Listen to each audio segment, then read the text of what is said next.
هو الذي يريكم البرق خوفا وطمعا وينشئ السحاب الثقال.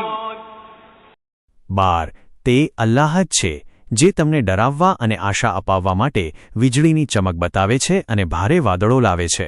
તફસીર આકાશમાં થતી વીજળી અને ગર્જના એક તરફ લોકોમાં ડર અને ભય પેદા કરે છે કારણ કે ક્યારેક તેના લીધે પૂર, તુફાન અને નુકસાન જેવી મુશ્કેલીઓ ઊભી થાય છે.